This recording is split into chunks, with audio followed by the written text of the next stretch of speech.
Welcome to Fact or Freestyle. People love Dave Nourie, and they always answer the phone when he calls.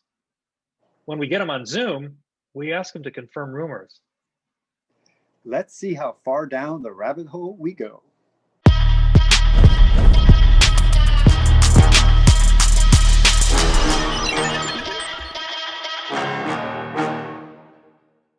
Hey, Scotty, did you used to take the magazines and like go to 7-Eleven, like open them up to your page and set the 40 magazines?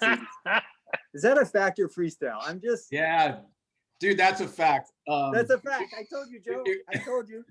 Really? That's 7-Eleven, though. Remember Walden Books in the mall? Yeah, sure. So yeah. Walden Books had a huge magazine section, and they would have freestyling or BMX action stacked. And I probably would just go to the Skyway ad, like the boomerang ad, and then open every single one of them, then display them across the entire rack, and then leave. I think you and I, the very first picture I ever got in a magazine, was your first picture too. I think. It was 80 from the 84 contest. So this was a skill that you built and you added to your repertoire down the road. Yeah, daily facial expression exercises and all kinds of different things, you know, because it's not enough just to do a good trick. You got to have a face in there. R.L. Osborne always had his mouth open in most of his shots. And I always wondered, did he do that on purpose or did he just have, I don't know if that was like planned. I totally think he did that on purpose. And there was this one of him, I think it was at the Meet the Street because he was doing a wall ride and he had that like, and it was the same thing that he would be doing with like some tweaked out power mower. So I think he mouth posed every one of those shots. This is a new segment that we're going to do because we found that we were having riders talk about other riders. Like someone would say, hey, did you hear that Joe Johnson actually invented the tail whip with ants in his pants? And like, we didn't have Joe Johnson on the call. Craig Campbell over in the UK, he was actually a stunt rider for Benny Hill. There's actually one of his old episodes where it's like during the credits, Craig is basically, Benny Hill is riding a freestyle bike, doing airs up a tree and just all this nonsense. They're chasing him all around the grass, little area that people chase Benny Hill around on. And yeah, so he was working and we just were over there on tour and we just got to go and hang out on the set for a little bit. So we actually met him and took a picture with him. And, you know, it was me, Scotty, Hugo, Robert Peterson. So yeah, it was just watching Craig do his work as a stuntman.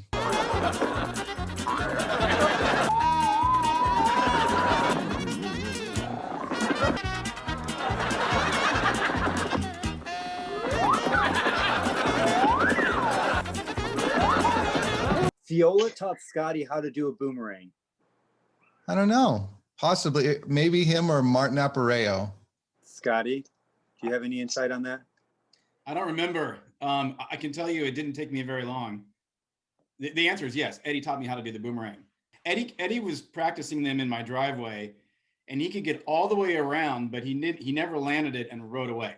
It wasn't until later that I actually saw him land it and ride away. But when he was teaching me how to do it, he hadn't ridden away yet. And so I just focused on that for, I guess, a week or two and was able to nail it back to the pedal and ride away. And then I was ready for that trick, probably inside of just like an 8-week window right before that AFA contest in Huntington Beach. And I pulled it. I don't think I pulled many other tricks that were worthwhile, but I pulled that off. So that was cool. And that worked out pretty good because it got me on Skyway. I have never heard of that. As in heavy metal Yeah. MC, and then the song is Born to Party on YouTube.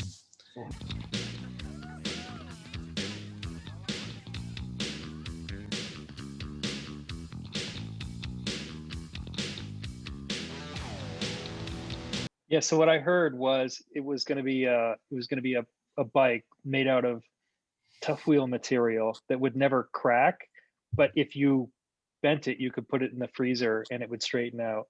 Oh, the Huffy Tuffy? But I do want a Huffy Tuffy. you bend it, you put it in the freezer, and then it will just straighten out. Remember they used to say that about Z rims. I never rode Z rims. I never did either. And I never put a Skyway Tough Wheel in the freezer. And by the way, I've never even cracked a Skyway Tough Wheel. I never broke one ever.